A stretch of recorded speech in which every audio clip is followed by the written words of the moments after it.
Hey, howdy hey, and welcome back to Emily's Adventures in Horrorland. So how are you guys doing? Absolutely gorgeous, thanks. I meant the people at home, but okay. Killjoy, how are you? Absolutely gorgeous. Your eye is looking a lot more bruised. Doesn't that hurt? Existence is pain. Unless you have any more silly questions, I'd suggest pressing on with Stalker Month. Righty dokie. Stalker Month! Which reserves the right to go on past the end of February, as it is the shortest month of the year. Ahem. Now then, thus far I've covered plenty of feature-length films about the various kinds of stalker, and as usual I'll put a link below to the article about the various types. But recently I thought to myself, do they have to be feature films? How long does it take to establish tension or even character? Part of the challenge with short films is being succinct, and using absolutely every aspect of your film to tell the story. A while ago, I reviewed a short film called Live Alone, which included a stalker/home invader.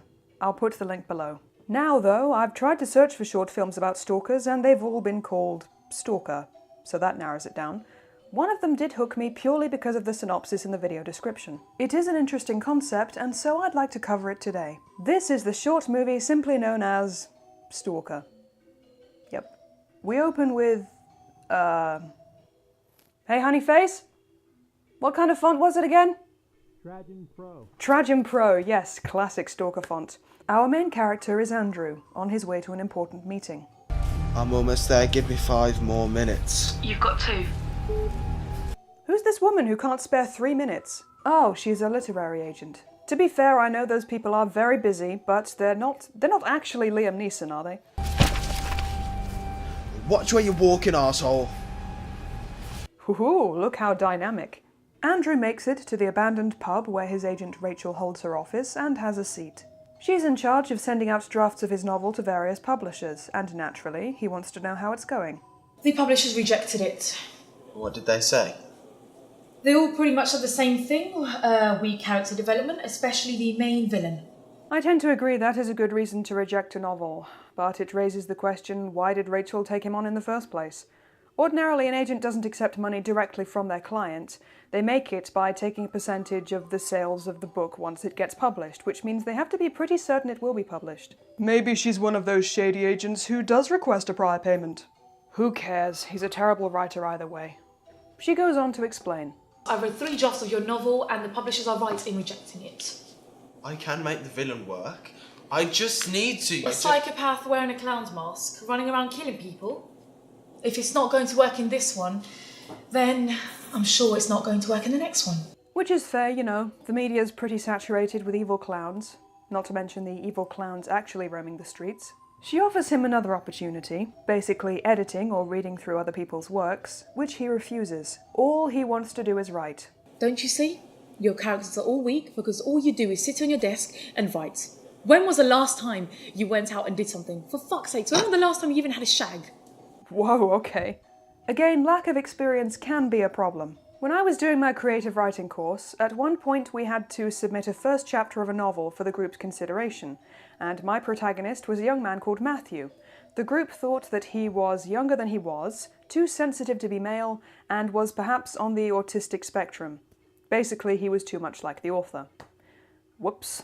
So Rachel's being tough but fair, until she insinuates that Andrew's not getting any. Unless the clown has a chapter where he's partaking in unconvincing shenanigans, I don't see why that would be relevant. Finally, she says, There's one other thing. I can't be your agent anymore. well, why not just say that first? She's wasted both their time. So Andrew storms out dramatically. Goodbye, Rachel. He goes home and starts to clear his desk. Oh, looks as though he's studying cinematography. That's interesting. Perhaps the film's director, Mr. Shanawaz, couldn't find enough drama students before the deadline. That happens a lot, by the way. Oh, but he did find a way to work natural lighting into his film. Nice. Oh, come on, Andrew. Think. Think. And he stares at the text cursor for a while, hoping for inspiration to strike. This isn't helping.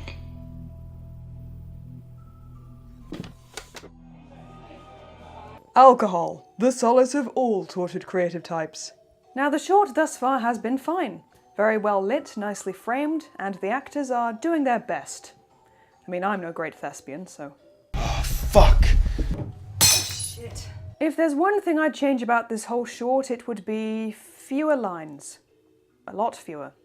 In fact, this bar scene could be done with none at all. Let me show you. Right here and now, Andrew says 3 things. To himself. Maybe she was right. Maybe Ryan isn't for me. To the waitress. So, what's your name? And to an unseen member of bar staff. Can I pay for my tab? But his looks of despondence and lechery speak for themselves. And so does his small gesture with his hand. Maybe the man who made this was being examined for it and had to include so many lines in his script though, so I'll let him off. I'm just saying, you could trim a lot and you wouldn't lose any meaning. Now comes the inciting incident. Andy's phone is stolen clean out of his pocket by a stranger. Perhaps the Asshole. who bumped his shoulder on the street. Understandably annoyed, he calls his mobile via landline. I want my phone back. Oh, so you're gonna be quiet? Yeah, you know you won't be so quiet when I get my hands on... Oh, he's dead. Andrew, did you just assume their gender? Die. Braggett's got a point. Could be a woman. Could be his agent or one of the waitress's co-workers. Anyway, he uses the Find iPhone thing, which I didn't know existed, and tracks his mobile to a parking lot, finding a terrifying clown mask and this note. Ooh, fascinating. So I'm guessing that the stalker of this movie's title is the agent. She knows that his weak villain is a clown. Then the stalker himself is a weak villain, a man who also has an affinity for clowns. Quite the oversight. So what does Andrew do with this Saw-like invitation to play a game?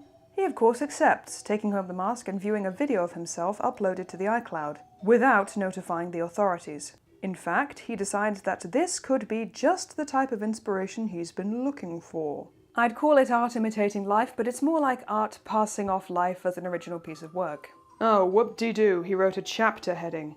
Gold dagger, here we come. Gold what? So, what have you got for me? The next time Andrew checks his cloud, there are 3 new videos. No sign of the first one anymore. Anyway, he clicks with gay abandon. In the final video, the house is revealed to be Rachel's. Dun dun dun! That's Rachel. Well, now would be a great time to call the authorities, especially considering the stalker is still there. But instead, he rushes right over to the house. It is conveniently unlocked, but unfortunately empty.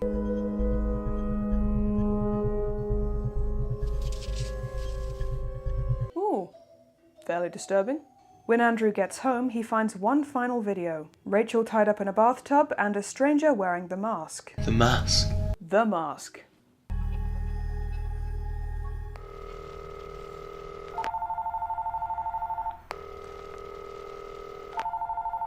Oh no. The call's coming from inside the house! And of course, Rachel is there in his bathroom, complete with the mask and the knife, which he puts his fingerprints all over.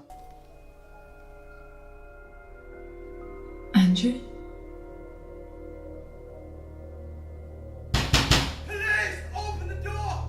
What a twist! Yeah, maybe it wouldn't have happened if he hadn't been a flipping idiot. All things considered, it's a pretty gripping story for 12 minutes. Andy's losing the game leaves him with incriminating evidence of stalking women and kidnapping his agent, all because he was strapped for ideas. But we never find out who the real stalker is, or what their motivation is, so we can't really tell what type of stalker they are. You may be fine with that, or maybe not. Personally, I think Rachel must have had something to do with it, and got a friend or loved one to help her. She's the only person in the film, that we know of, who knows that his weak villain was a dude in a clown mask. Ooh, that's another piece of incrimination. Seriously? How stupid would he have to be to kidnap someone in the way he describes in his novel? Well, it worked for Catherine Trammell. Well, I have no real complaints about the plot. The only thing I'd like to see different is Andrew not talking to himself all the time. I once went to see this film, Chasing Cotards, starring Andrew Scott, at a film festival. It's a short film about as long as this one and is pretty much silent. We got to see the original script, much more wordy, but the short was so much better for cutting it. Anyway, I hope that the people involved with Stalker go on to do great things. Feel free to look them up and support them if you wish. My final video for Stalker Month is coming up soon, and it's going to be another feature-length movie, so I hope you like it. And as always, thank you very much for watching, and I'll see you next time. Cheerio.